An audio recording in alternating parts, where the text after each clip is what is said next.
Cümleten selamun aleyküm hanımlar. Diva Patik YouTube kanalıma hepiniz hoş geldiniz.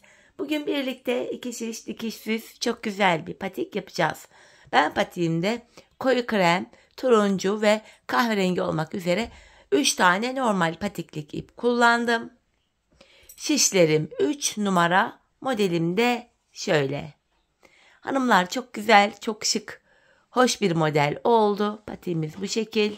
Kenarlarımız, tabanımız, topuğumuz, modelimizin hiçbir yerinde dikişimiz yok. Hanımlar, patiğimizin şu kenar bölümlerinde misinalı şiş kullanılabilir. Fakat ben misinalı şiş kullanmakta zorlandığım için şöyle 2 tane daha yedek şiş kullanacağım. Dediğim gibi misinalı 2 şişlerle de rahatlıkla yapılabilir. Bu patik benim elimin ölçülerine göre 37, 38 ve 39 numara ayaklar için uyumlu oldu. Hemen patiğimi bırakıyorum. Birlikte modelimize başlayalım. Patiğimiz hanımlar, ben burun kısmından başladım. Açık renkli ipim ile 9 ilmek olarak. Birinci ilmeğim, 2, 3, 4, 5, 6, 7, 8 ve bir ilmek daha attım, 9. Hemen şuraya bir düğüm atacağım kenarıma. Patiğimizde baştan sona haroşa yapacağız hanımlar. Ben örgümüzün hem arka yüzünde düz örgü örerek haroşalarımı elde ediyorum. Öncelikle kenar ilmeğimi alıyorum. İlmeklerimi düz, yani haroşa olarak örüyorum.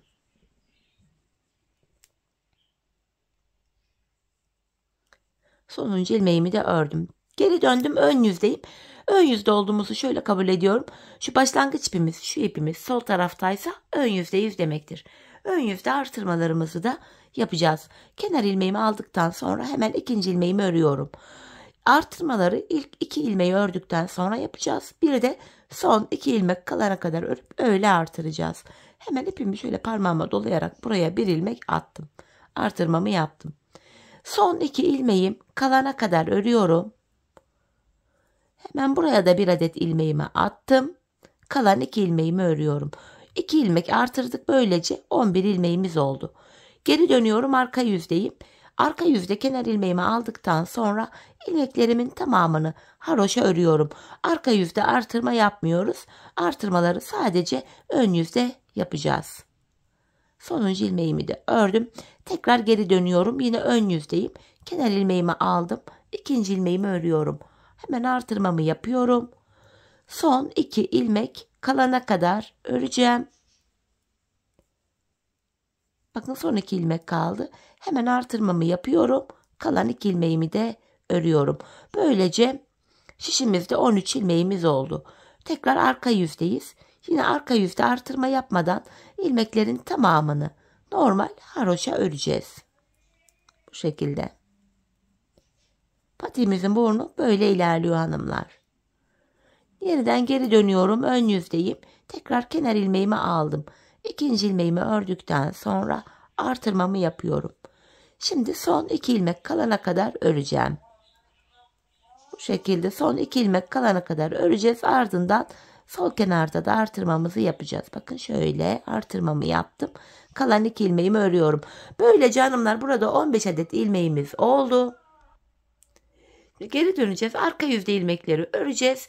Ön yüzde tekrar artırmalara devam edeceğiz hanımlar. Biz bu artırma işlemine şişimizde 27 ilmek olana kadar devam edeceğiz. Şimdi hep birlikte 27 ilmeğimiz olana kadar artırmalarımızı yapalım, gelelim. Evet hanımlar, 27 ilmeğim olana kadar artırmalarımı yaptım. Arka yüzde de ilmeklerimi ördüm. Şimdi ön yüzdeyiz. Buradaki modelimizin yapılışını sizlere anlatacağım. Her 6 sırada bir yeni modele başlayacağız. Şimdi ilk kahve ipimle modelime başlayacağım hanımlar öncelikle. Modelimizde hanımlar, bakın şu anda ön yüzdeyiz. Modelimizde birinci sıramız. İlmeklerimizi düz örüyoruz hanımlar. Kenar ilmeğimi ve ikinci ilmeğimi de ördükten sonra ipimin ucunu burada düğümleyeceğim. Şimdi ön yüzde birinci sıramız, ilmeklerimizin tamamını sıra sonuna kadar düz olarak örüyoruz. Şu ipimin ucunu da arkadan gizleyerek getiriyorum. Hepsini düz örüyorum. Dediğim gibi modelimiz 6 sıradan oluşuyor.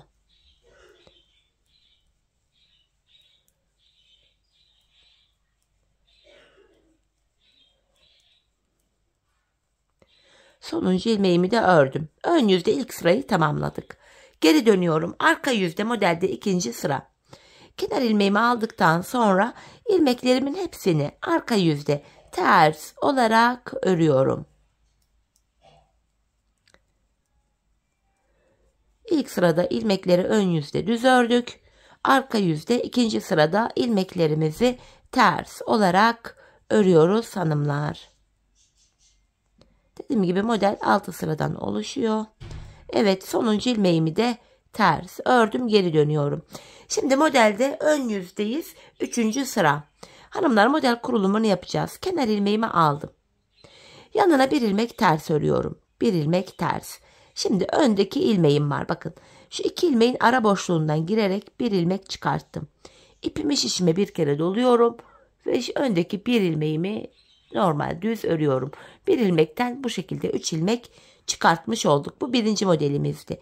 Araya bir ilmek ters örüyorum. Model aralarında birer ilmek tersimiz var. Tekrardan öndeki iki ilmeğimin ara boşluğundan girerek ilmek çıkarttım. İpimi şişime doladım ve öndeki bir ilmeğimi normal düz örüyorum.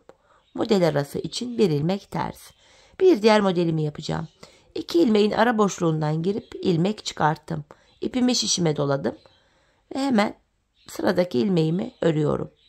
Aradaki bir ilmeğimiz ters. Model kurulumu ön yüzde 3. sırada bu şekilde yapılıyor. Arada bir tane tersim var. Yine öndeki iki ilmeğin ara boşluğundan girerek ilmek çıkarttım. İpimi şişime doladım. Öndeki bir ilmeğimi düz ördüm. Araya bir ilmek ters. Sıra sonuna kadar modelimizi bu şekilde kuruyoruz hanımlar. Böyle. Yine arada bir tane tersim var. Tekrardan öndeki iki ilmeğin aradan girerek ilmek çıkarttım. Artırmamı yaptım. Bir ilmek düz ördüm. Arada bir tersim var.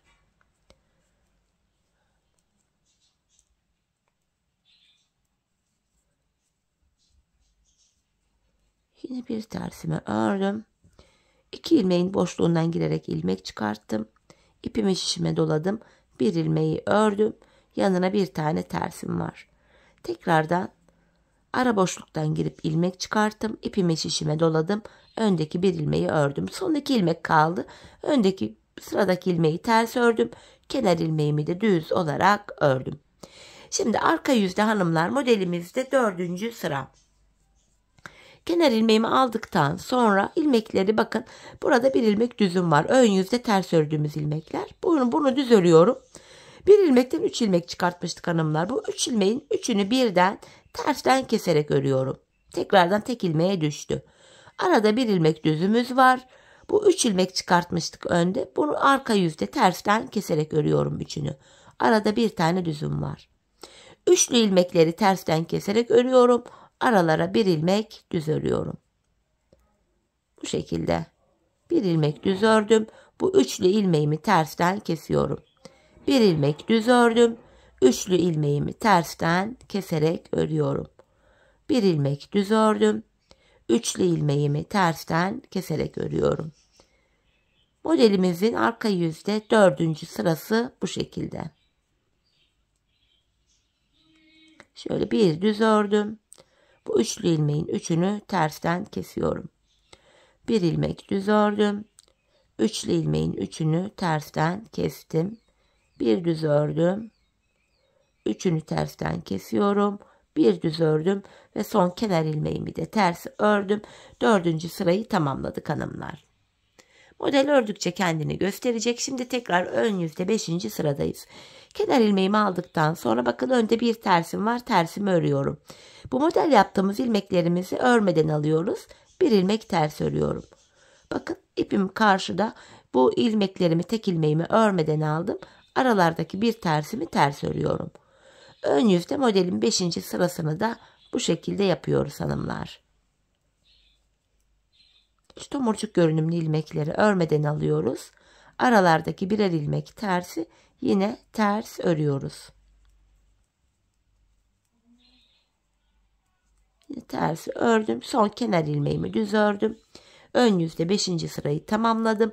Geri döndüm. Arka yüzde 6. ve sonuncu sıra. Kenar ilmeğimi aldıktan sonra bakın bir ilmek düzleri düz örüyorum. Bu defa ip benden tarafta. Bu tomurcuk şekilli ilmekleri tekrar örmeden alıyorum. Bir ilmek düz ördüm. Bu tomurcuk görünümündeki model olan ilmekleri örmüyorum. Bir ilmek düz örüyorum. Sıra sonuna kadar 6. sıramızı bu şekilde örüyoruz. Modelimizin kurulumu bu kadardı hanımlar. Tomurcuk yaptığımız ilmekleri örmeden alıyorum. Aralardaki birer düz ilmeği yine düz örüyorum. Ve burada ipi kendime doğru aldım. Sonuncu ilmeğimi örmüyorum. Çünkü ön yüzde renk geçişi yapacağız hanımlar. Bir diğer modeli kuracağız. Diğer modelimiz için de şöyle turuncu ipimi alıyorum. Hanımlar ilk modeli nasıl yaptıysak ikinci modeli de aynı şekilde başlatacağız. Şöyle ilk ilmeğimi örerek başladım. Hemen ikinci ilmeğimi de ördükten sonra ipimi yine burada düğümlüyorum. Şöyle düğümümü attım. Aynı şekilde şimdi modelimizi kuruyoruz. Ön yüzde modelde birinci sıramız. Bu birinci sıramızda hanımlar sıra sonuna kadar ilmeklerimizi düz olarak örüyoruz. Aynı modeli tekrar kuruyoruz hanımlar. Hiçbir fark yok. Bu şekilde. Şimdi sıra sonuna kadar modelimizin ilk sırasında ilmekleri düz örelim gelelim. Evet, ilmeklerimi ön yüzde ördüm. Geri dönüyorum. Arka yüzde modelde ikinci sıramız. Kenar ilmeğimi aldıktan sonra arka yüzde ilmeklerimizi ters öreceğiz hanımlar. Bu şekilde. Sıra sonuna kadar ilmeklerimizi ters örelim gelelim. Evet, ilmeklerimi arka yüzde ördüm. Geri döndüm. Ön yüzde 3. sıramız hanımlar. Model kurulumunu yapacağız bu sıramızda. Öncelikle kenar ilmeğimi aldıktan sonra hemen ilk modelde olduğu gibi burada da kenar ilmeğinden sonra bir ilmek ters ördüm. Şimdi öndeki iki ilmeğin ara boşluğundan girerek ilmek çıkartıyorum. Bu şekilde ipimi şişime doladım. Öndeki bir ilmeğimi düz örüyorum. Arada bir tane tersim var. Tekrar öndeki iki ilmeğin ara boşluğundan girerek ilmek çıkarttım. İpimi şişime doladım. Öndeki bir ilmeğimi düz örüyorum. Arada bir tane ters ilmeğim var. Üçüncü modeli de yapalım. Ara boşluktan girerek ilmek çıkarttım. İpimi şişime doladım. Öndeki bir ilmeğimi örüyorum. Model aralarına birer ilmek ters örüyoruz. Sıra sonuna kadar 3. sıramızı da örelim gelelim. Evet hanımlar, 3. sıramızı tamamladım. Şimdi geri dönüyorum. Arka yüzde 4. sıra. Kenar ilmeğimi aldıktan sonra bir ilmek düz öreceğim. Ön yüzde ters ördüğümüz ilmekler arka yüzde düz örülüyor. Şu üçer ilmeklerimiz vardı. Bir ilmekten 3 ilmek çıkartmıştık. Bu 3 ilmekleri tersten kesiyorum. Aralara bir ilmek düz. Bu 3 ilmeğin 3'ünü birden tersten keserek örüyorum. Bir ilmek düz. Bu üçerli ilmekleri tersten kesiyoruz. Tekrar ilmek sayımız 1'e düşüyor.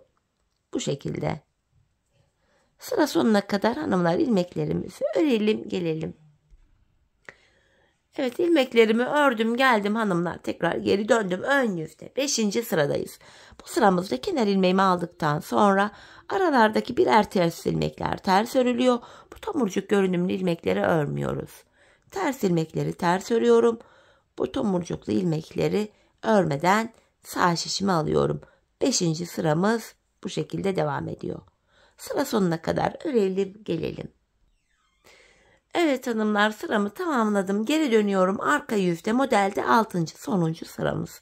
Kenar ilmeğimi aldıktan sonra bir ilmek düzleri düz örüyorum. İpi kendime doğru aldım. Tomurcuk ilmeklerimi örmüyorum. Bir ilmek düz örüyorum. İpi kendime doğru aldım. Tomurcuk olan ilmekleri örmüyorum. 6. ve sonuncu sıramızda da işlem bu şekilde devam ediyor. Sıra sonuna kadar tamamlayalım gelelim hanımlar.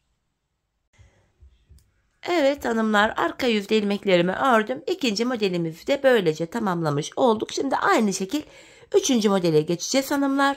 İlk 2 model nasıl yapıldıysa 3. modelde aynı şekilde yapılıyor. Ben 3. modelde bu açık renkli ipimi kullandım. Şimdi modelin 1. sırası ön yüzde böyle devam ediyor.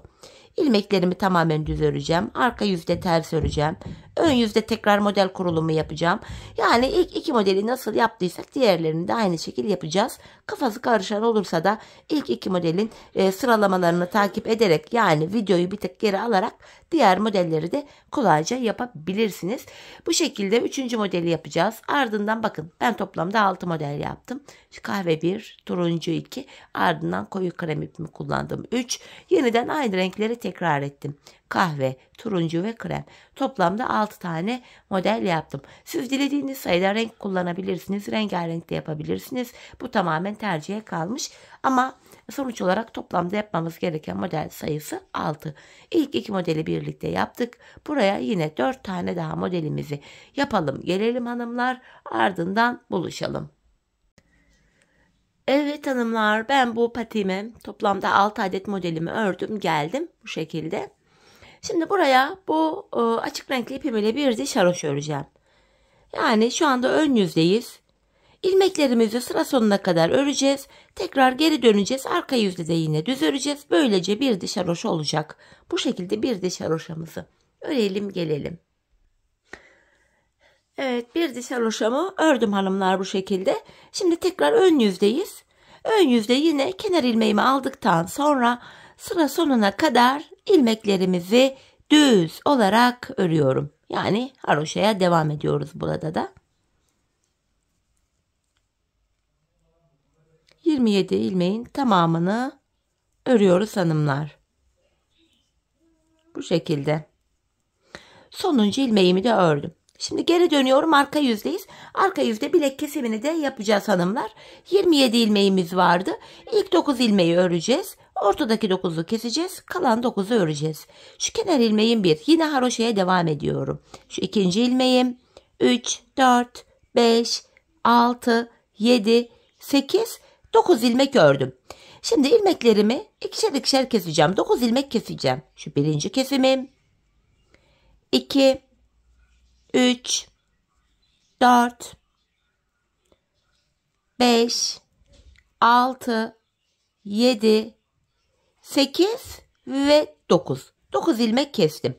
Burada da 9 ilmek kaldı. Kalanları da öreceğiz. Şu şişimdeki ilmek 1, 2, 3, 4, 5, 6, 7, 8, 9. Şimdi geri dönüyoruz. Şimdi bilek kesimini yaptık hanımlar. Önce sağ kenarımızı öreceğiz. Ardından sol kenarımızı. Şimdi bu sol taraftaki 9 ilmek bekleyecek. Biz bu sağ taraftaki 9 ilmek ile kenarımızı yapacağız. Şimdi bakın şurada 2 diş haroşa var. Bu 2 diş haroşadan hariç 9 ilmek ile buraya 3 diş haroşa öreceğiz. Ön yüzdeyim. Yine 9 ilmeğimi örüyorum. Sonuncuyu da ördüm. Geri dönüyorum. Arka yüzdeyim. 9 ilmeğimi tekrar kenar ilmeğimi aldıktan sonra haroşa örüyorum. Şimdi baktığımızda şurada 9 ilmek ile bir diş haroşamız oldu. Hanımlar şu ilk 2'yi saymadık bakın. Şurada bir diş oldu. Buraya 2 diş daha haroşamızı 9 ilmek ile örelim gelelim.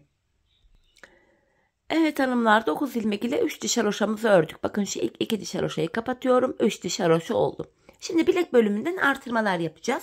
Bilek kenarı şu sol tarafa düşüyor. Artırmalar da şöyle oluyor. Son bir ilmeğim kalana kadar ilmeklerimi örüyorum. Bakın son bir ilmek kaldı. En son ördüğüm ilmeğin şu ön haroşa kısmına şuraya girerek buradan aldığım ilmeğimi de normal düz ördüm. Sonuncu ilmeğimi de örüyorum. Burada bir artırma yaptık. 10 ilmek oldu. Bilek kenarından artırma yaptık. Geri dönüyoruz hanımlar. Arka yüzde kenar ilmeğimi aldıktan sonra ilmeklerimi normal haroşa örüyorum. Arkada artırma yapmıyoruz. Artırma işlemi sadece ön yüzde yapılıyor. Tekrar geri döndüm, ön yüzdeyim. Yeniden kenar ilmeğimi aldıktan sonra son bir ilmeğim kalana kadar örüyorum. Bakın son bir ilmek kaldı. En son ördüğüm ilmeğin şu ön kısmına giriyorum. Buradan aldığım ilmeğimi de ördüm. Sonuncu ilmeğimi de örüyorum yine. 11 ilmek oldu şimdi de. Geri dönüyorum. Arka yüzde kenar ilmeğimizi aldıktan sonra yine ilmeklerimiz haroşa örülüyor. Tekrar geri döndüm, ön yüzdeyim. Artırmalar devam edecek. Kenar ilmeğimi aldım. Son bir ilmeğim kalana kadar öreceğim.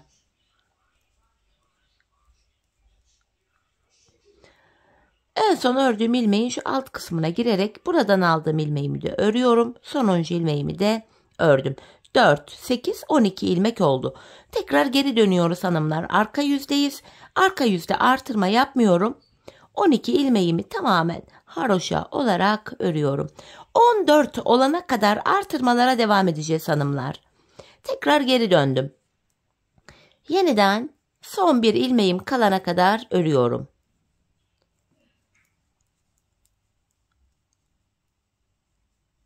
En son ördüğüm ilmeğin ön kısmına girerek buradan aldığım ilmeğimi de ördüm. Artırmamı yaptım. Sonuncu ilmeğimi de düz örüyorum. Şimdi de 5, 10, 13 ilmek oldu.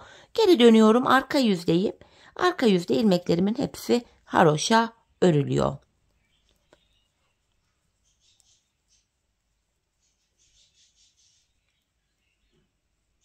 Tekrar ön yüzdeyiz. Son kez artırmamızı yapacağız. 14 ilmeğimiz olacak. Yine aynı şekilde son bir ilmeğim kalana kadar örüyorum. Son bir ilmek. Bakın son bir kaldı. En son ördüğüm ilmeğin şu ön kısmına giriyorum. Buradan aldığım ilmeğimi de ördüm. Kalan bir ilmeğim de yine örülüyor. Artık 14 ilmeğimiz oldu. Artırma yapmayacağız hanımlar bundan sonra. 14 ilmek ile kenarımızı örmeye devam edeceğiz. Bu şekilde kenarımızı örüyorum. Tekrar geri döndüm. Yeniden ön yüzdeyiz. 14 ilmek ile örmeye devam edeceğiz. Bakın artırma yapmıyoruz. Ön yüzdeyiz.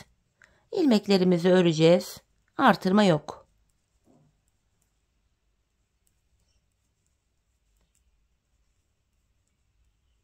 Sonuncuyu da ördüm.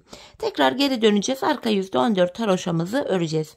Hanımlar, patiğimizin bu kenarına ben toplam 17 sıra haroşa ördüm. Şu başlangıçtan itibaren tüm haroşaları saydım. Bakın şuradan itibaren. Burada 1, 2, 3, 4, 5, 6, 7, 8, 9, 10 diş haroşamız olmuş. Ben burada 17 diş haroşam olana kadar ördüm.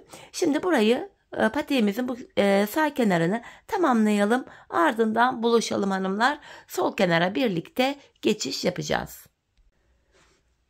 Evet hanımlar, şu bölümde tamına 17 diş haroşam olana kadar ördüm.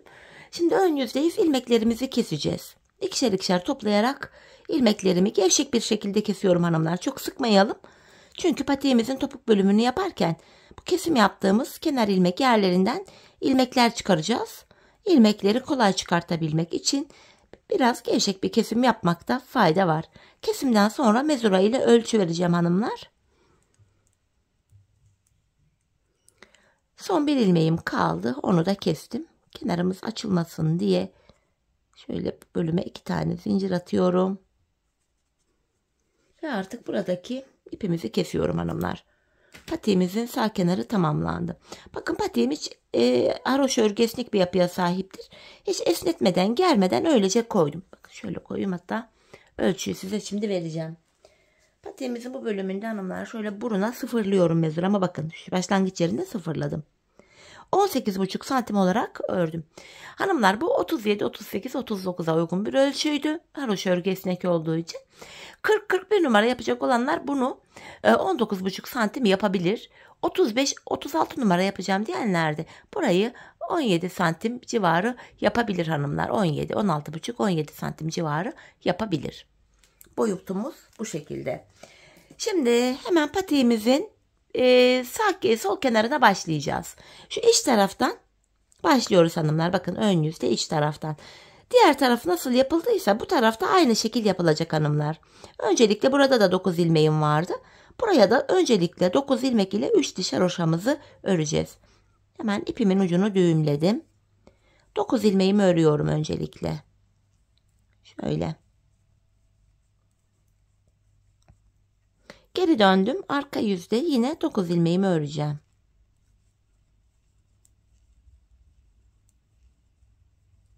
Dokuz ilmek ile buraya bir diş haroşamızı yaptık hanımlar. İlk başta şu 2 dişi saymıyorduk. Bir diş. Buraya 2 diş haroşamızı daha örelim, gelelim. Evet hanımlar, buraya 9 ilmek ile bakın 3 diş haroşamı ördüm, geldim. Şimdi burada da artırmaları yapacağız. Yine artırmalar bilek kenarından yapılacak.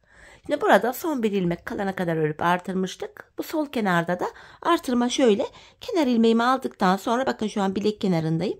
Hemen öndeki ilmeğin şu haroşalık kısmına şuraya girerek buradan aldığımız ilmeği örüyoruz. Kalan ilmeklerimiz düz örülüyor. Artırma sol kenarda bu şekilde yapılıyor. 10 ilmeğimiz oldu böylece. Şimdi geri döneceğim hanımlar. Arka yüzde yine artırma yok. İlmeklerimizi arka yüzde normal haroşa olarak örüyoruz. Sonuncuyu da ördüm. Şimdi geri dönüyorum. Tekrar ön yüzdeyiz. Kenar ilmeğimi aldıktan sonra hemen öndeki ilmeğin haroşa kısmına girerek buradan aldığım ilmeğimi de ördüm. Böylece 11 ilmek oldu. Kalan ilmekleri de haroşa örüyoruz. Bu şekilde hanımlar diğer tarafta 14 ilmek olana kadar artırmıştık. Burada da 14 ilmek olana kadar artıracağız bu şekilde ve ardından 14 ilmek ile haroşalara devam edeceğiz. Ben şu kenarımıza toplamda şu başlangıçtan itibaren 17 sıra haroşa örmüştüm. Buraya da yine aynı sayıda haroşalarımı öreceğim. Sizler burayı kaç yaptıysanız burayı da eşit yapmak zorundasınız. Yanlar eşit olmalı. Şimdi hanımlar patiğimizin sol kenarını da tarif ettiğim gibi tamamlayalım, gelelim ardından buluşalım. Evet hanımlar, patiğimizin bu sol kenarını da tamamladım. Geldim 17 diş haroşam oldum. Şimdi ön yüzdeyiz. Buradaki ilmeklerimizi de kesiyoruz hanımlar. Yine diğer tarafta olduğu gibi biraz gevşek, esnek bir kesimi yapacağız. Ardından patiğimizin kenar bölümlerine geçeceğiz. Bu şekilde hepsini kesiyorum.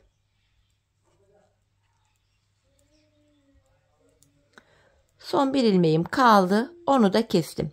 Şimdi hanımlar bu aşamada videonun başına dediğim gibi sizler misin alışış kullanarak patiğin bu çevresini yapabilirsiniz. Ben misin alışış kullanmakta zorlandığım için patiğimin çevresinde normal bu yedek şişlerle birlikte bu kısa şişlerimi kullanacağım. 5 şiş patiğimde kullandığım şişlerimi. Yapacağım işlem şu: sırasıyla kenar ilmek yerlerine girerek ilmekler çıkaracağız. Bakın şöyle kenar ilmek yerlerine ilmeğin iki kanadına birden girerek ilmekler çıkartıyorum. Şöyle. Hanımlar ben buradan şu patiğimizin burun kısmına kadar, yani şu başlangıç yerine kadar toplamda 45 ilmek çıkarttım. Sizler şu haroşa sayısını ölçünüze göre benden fazla yaptıysanız ilmek sayınız 1-2 ilmek fazla olur. 2-3 ilmek ya da burayı daha kısa yaptıysanız küçük numara için ilmek sayınız benden birkaç ilmek eksik olabilir. Ama dediğim gibi ben bu sayılarla bu uçtan şu burun kısmına kadar 45 ilmek çıkarttım. Şimdi burun kısmına kadar ilmeklerimizi çıkaralım, gelelim. Evet hanımlar, burun kısmına kadar 45 adet ilmek çıkarttım. Şimdi patiğimize 9 ilmek olarak başlamıştık. 9 ilmek başladığım yerden tekrar 9 ilmek çıkarıp bir diğer şişime takacağım. Öncelikle şu kenar bölüm düğümlü olduğu için buradan tığ yardımıyla ilk ilmeğimi çıkartıyorum.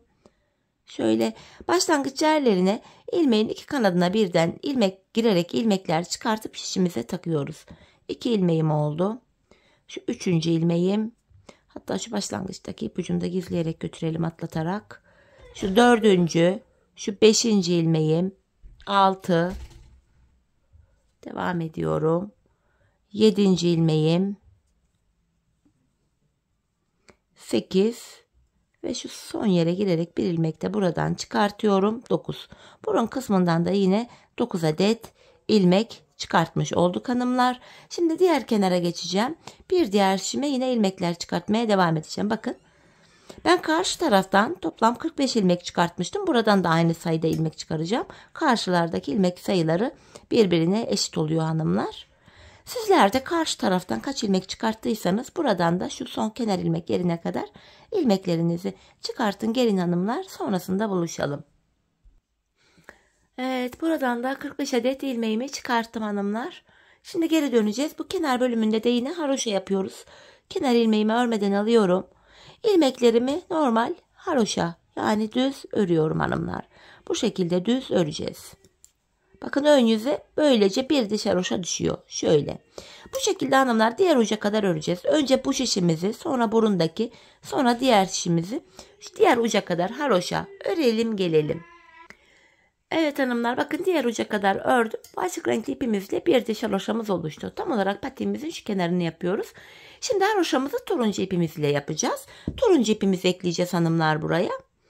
Bu defa son ilmeğimi şöyle geri açıyorum. Çünkü ön yüzde renk geçişi yapacağımda son ilmeklerimizi örmüyoruz. Şöyle geri açtım. Turuncu ipimi ekleyeceğim. Şöyle haroşamızı artık turuncu ile öreceğiz. Hemen ikinci ilmeğimi de ördükten sonra buraya yine ipimin ucunu düğümlüyorum. Bu şekil. Haroşamızı şu an ön yüzdeyiz. Bu defa turuncu ipimizle örüyorum. Bu şekilde. Hanımlar diğer uca kadar ön yüzdeyiz. İlmeklerimizi öreceğim. Ardından arka yüzde de yine aynı ipimizle buraya kadar düz öreceğim. Bir diş haroşa turuncu ipimizle örmüş olacağız. Ardından bir diğer rengim kahveye geçeceğim. Kahve ipim ile de bir diş haroşamı ördükten sonra tekrar açık renkli ipime geçeceğim. Krem ipim ile de buraya 2 diş daha haroşa öreceğim. Burada toplam 5 diş haroşa olacak. Bakın ilki krem ile yapmıştık. İkinci turuncu, üçüncü kahve, dördüncü ve beşinci haroşalarımız da yine açık renkli ipimiz ile olacak. Bu şekilde bu bölüme toplamda 5 diş haroşamızı örelim. Gelelim hanımlar. Ardından buluşalım. Evet hanımlar, patiğimin şu kenar bölümlerine bu şekilde toplamda 5 diş haroşamı ördüm geldim. Şimdi burundan başlayarak tabanımızı yapacağız hanımlar. Bunu yapabilmek için öncelikle bu ilk şişimdeki 45 ilmeğimi yine normal düz olarak öreceğim. Yani haroşa. Bu şekilde burun kısmına kadar olan şu ilk şişteki ilmeklerimizi örelim gelelim. Evet hanımlar, bu ilk şişteki ilmeklerimi ördüm. Şimdi burun kısmında 9 adet ilmeğimiz var.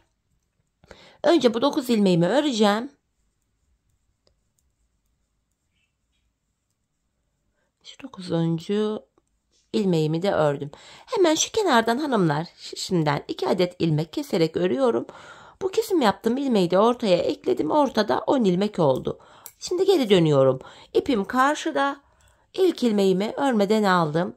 Şimdi bu orta kısımdaki 10 ilmeğimizi öreceğiz.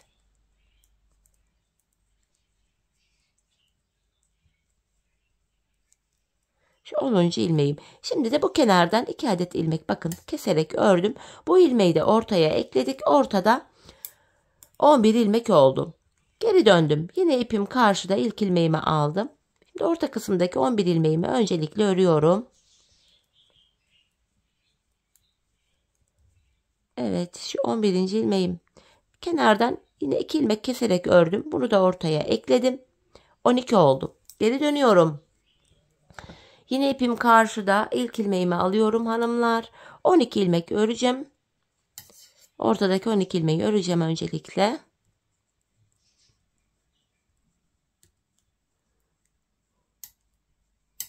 Şu 12. ilmeğim.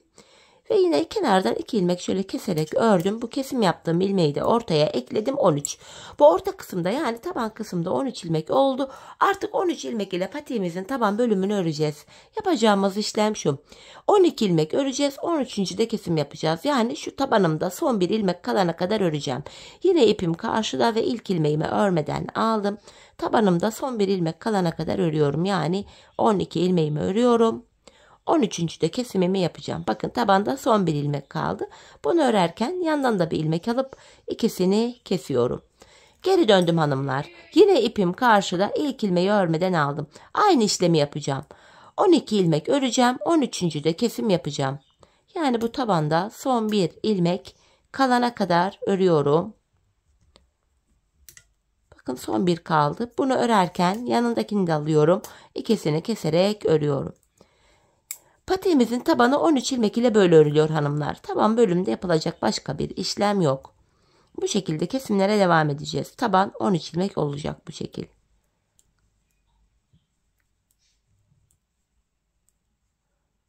Bakın yine burada son bir ilmek kaldı. Bunu örerken kenardan da bir ilmek alıp ikisini kesiyorum. Hanımlar, biz bu kesme işlemine şu sağ ve sol taraftaki ilmekler bitene kadar devam edeceğiz.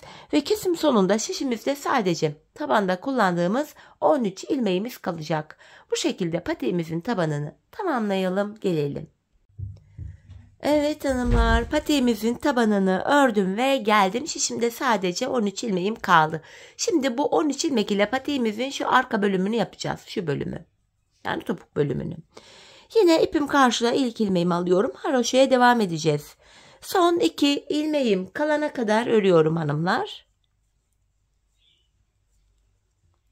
Bu aşamada bakın son 2 ilmek kaldı. Son 2 ilmeğimi kestim. Şişimde 12 ilmek kaldı. Şimdi kenar ilmek yerlerim var. Hemen şuradaki ilk kenar ilmek yerine girerek ilmek çıkarttım. Tekrar 13 ilmek oldu. Bu şekilde hem patiğimizin arkasını örmüş oluyoruz hem de arkası şu kenarlara eklenmiş oluyor. Tekrar geri döndüm. İpim karşıda, yine ilk ilmeğimi alıyorum. Aynı işlemi yapacağım. Son 2 ilmeğim kalana kadar öreceğim.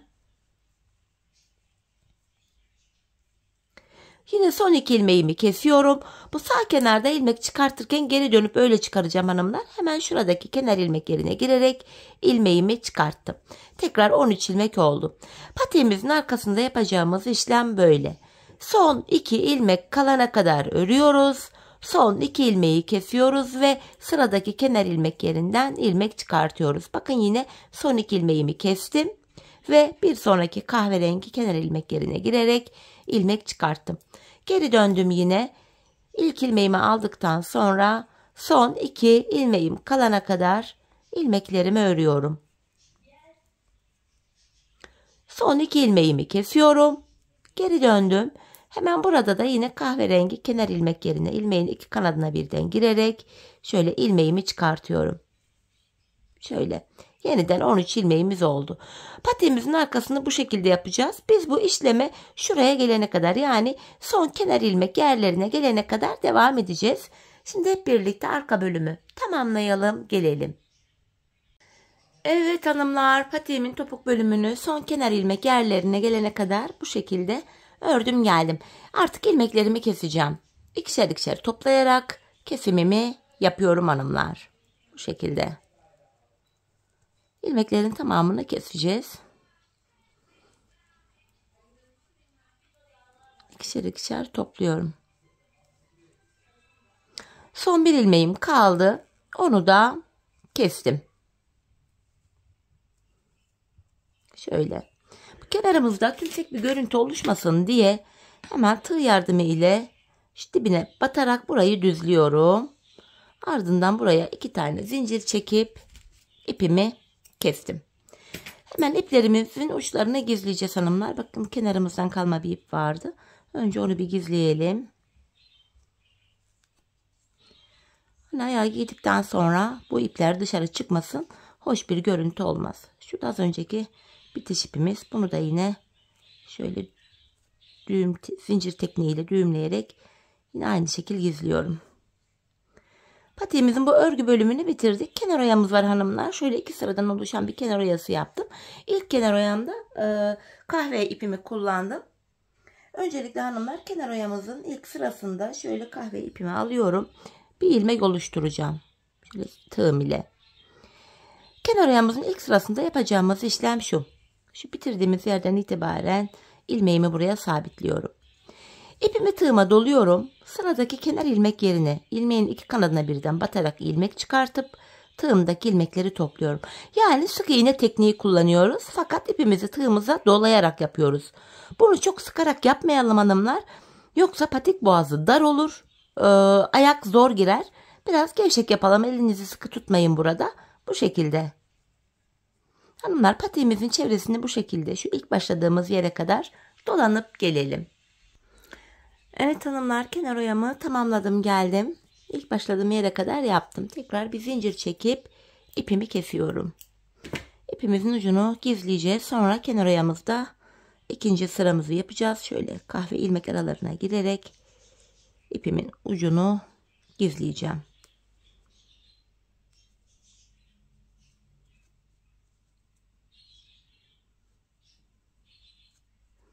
Bu şekilde. Şimdi turuncu ipimi alacağım. Kenar ayağımın ikinci sırasında turuncu ipimi kullanacağım. Yine şöyle bir ilmek oluşturuyorum öncelikle. Şu kenar oyamızı bitirdiğimiz yerden itibaren hemen şuraya girerek önce bir ipimi sabitledim ilmeğimi. Şimdi ters sık iğne yapacağız hanımlar. Bir gerideki kahve sık iğnenin içine girerek şöyle ilmek çıkartıyorum ve tığımdaki ilmekleri topluyorum. Yeniden bir gerideki kahve sık iğnenin içine girerek ilmek çıkartıyorum.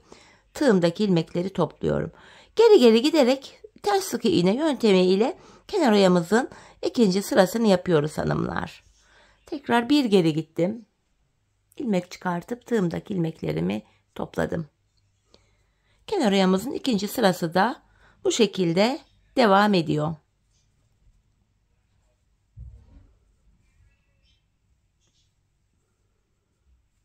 Bu şekilde.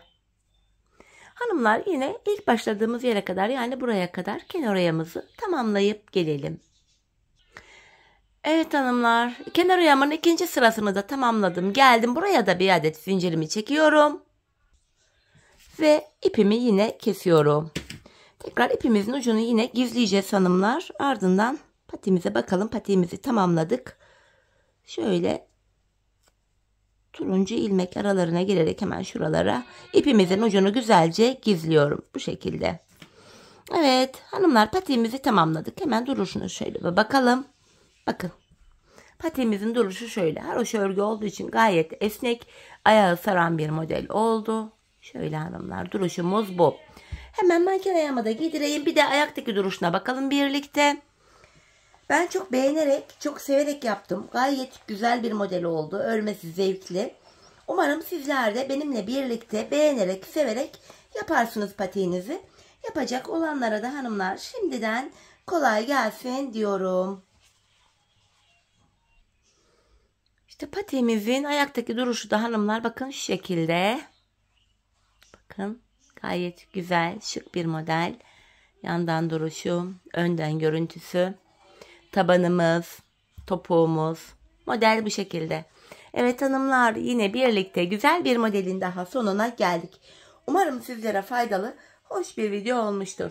Yeni modellerde, yeni videolarda buluşmak dileğiyle. Şimdilik hoşça kalın, sağlıcakla kalın.